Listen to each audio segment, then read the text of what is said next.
You know that feeling when you hear a story so powerful, it stays with you forever? This is one of those stories. A few years ago, Cristiano Ronaldo, the football legend we all know and admire, received a call that would change his day, his week, maybe even his life. On the other end of the line was a young boy, a superfan, whose time was running out. What happened next wasn't just a moment of kindness, it was raw human connection. Something that reminded everyone watching that behind the fame and trophies, there's still a man who feels deeply. And trust me, by the end of this story, you'll feel it too. Cristiano Ronaldo wasn't just a name back then. He was a global icon, the guy everyone looked up to, whether you cared about football or not. He had it all: fame, money, records no one thought could be broken. But even someone like him couldn't escape the pull of real life. This story takes place in two very different worlds. On one side, there's Cristiano living in his mansion, training every day, scoring goals for fun, and basking in the glory of being one of the greatest athletes of all time. His life was perfect, at least from the outside. Flashing lights, cheering crowds, endless admiration, it seemed like nothing could touch him. But then there was another world, a hospital room far away from stadiums and spotlights. In that room lay a boy named Erik. Erik wasn't much older than 10. To anyone else he might have seemed ordinary, but to those who knew him, he was extraordinary. Despite his illness, he never stopped smiling. His love for football kept him going, especially his love for one player, Cristiano Ronaldo. Posters of Ronaldo covered his walls. Videos of Ronaldo's goals played on repeat on his phone. For Erik, Ronaldo wasn't just a hero, he was hope. These two worlds were about to collide in a way no one expected.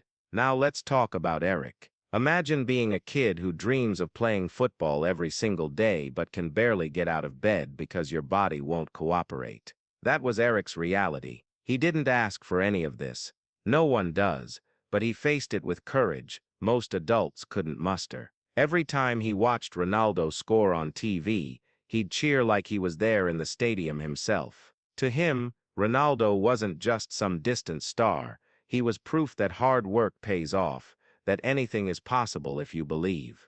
Erik's mom often told people how much her son admired Ronaldo. She said Erik would sit by the window sometimes, pretending he was waiting for Ronaldo to show up. It broke her heart knowing how much joy something as simple as a signed jersey could bring him, but they didn't have connections like that. They were ordinary people trying to make it through each day. Then there's Ronaldo. Sure, he lived a life many dreamed of, but don't think for a second he didn't carry his own burdens. Fame comes with pressure, pressure to win, to be perfect, to never let anyone down. Yet despite all that, Ronaldo still found moments to connect with people. Maybe it was because he remembered what it felt like to be a kid dreaming big.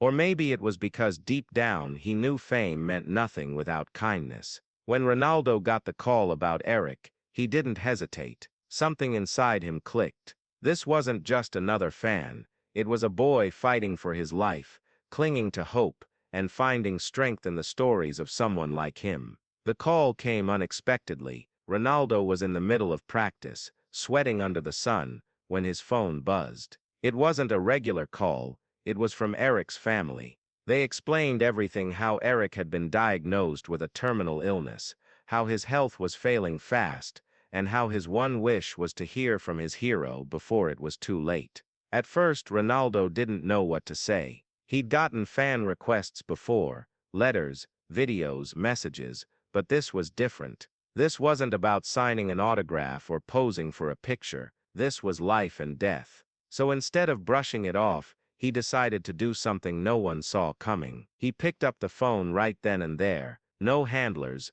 no PR team, just him. When Erik answered, his voice was weak but full of excitement.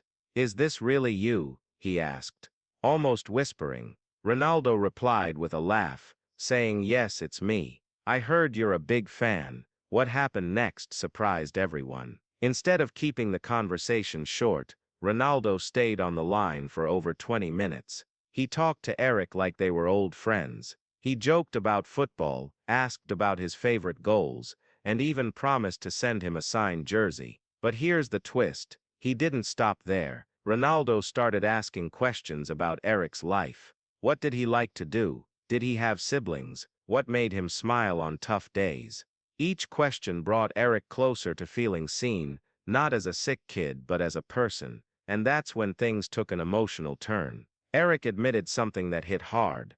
"I don't think I'll ever get to see you play live," he said softly. There was silence on the other end of the line. For a moment it felt like the entire world paused. Then Ronaldo did something incredible. He promised Erik that he'd dedicate his next goal to him. Not just any goal, but one in front of millions of fans. But wait, there's more. As the call went on, Ronaldo realized Erik needed more than words, so he made another bold move.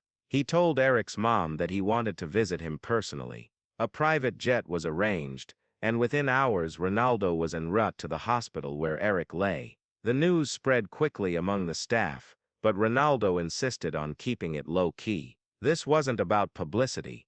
It was about making a difference. When Ronaldo walked into Erik's room, wearing his trademark confidence but also unmistakable warmth, Erik couldn't believe his eyes.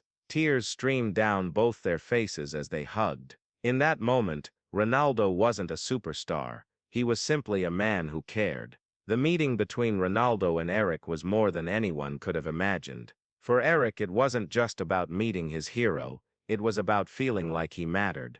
Ronaldo didn't rush through the visit. He sat by Erik's bedside, talked to him for hours, and even played a little game of toss with a soft ball they found in the room. You could see the light in Erik's eyes. He wasn't just surviving anymore, he was living, even if only for a short while. Ronaldo shared stories from his own childhood, telling Erik how he grew up poor in Portugal, kicking around makeshift balls made of socks and tape. "I know what it's like to dream big," Ronaldo said, his voice steady but filled with emotion. "And I want you to keep dreaming, no matter what happens." Erik listened intently, soaking in every word. At one point he looked up at Ronaldo and asked, "Do you think I'll ever be strong enough to play football?" Ronaldo paused, then smiled. "You already are," he replied. "Being brave is stronger than any goal." As the day went on, Ronaldo gave Erik something truly unforgettable, a pair of his signature boots, signed with a message that read, "To Erik, my champion. Never stop believing." Erik held those boots like they were treasure, and in many ways they were. They weren't just shoes, they were proof that someone believed in him when the world felt heavy.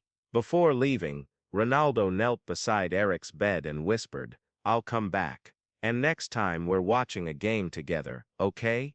Erik nodded, too overwhelmed to speak. It was a promise neither of them would forget. Later that week, Ronaldo kept his word during a high-stakes match. After scoring a stunning goal, he pointed to the sky, then to the camera, holding up a sign that read, "This is for you, Erik." The crowd erupted, but for Ronaldo, the moment was personal. Back in the hospital, Erik watched the game live, tears streaming down his face, as he saw his hero honor him in front of millions. That night, Erik told his mom, "I think I can go now, I'm happy." Those words broke her heart, but she knew what Ronaldo had given her son, a reason to smile until the very end. Erik's story touched hearts around the world, but it didn't end there. Ronaldo stayed in touch with Erik's family, checking in regularly, and making sure they had everything they needed. He even invited them to one of his games months later, keeping the promise he made to Erik.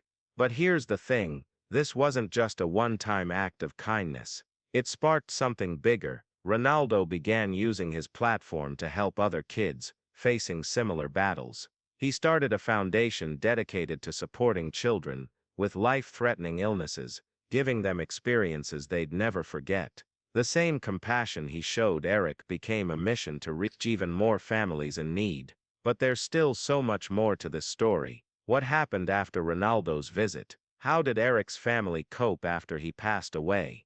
And how did Ronaldo's life change because of that single call? These are questions we'll explore in part 2. Because sometimes the smallest moments leave the biggest impact, and this is far from over.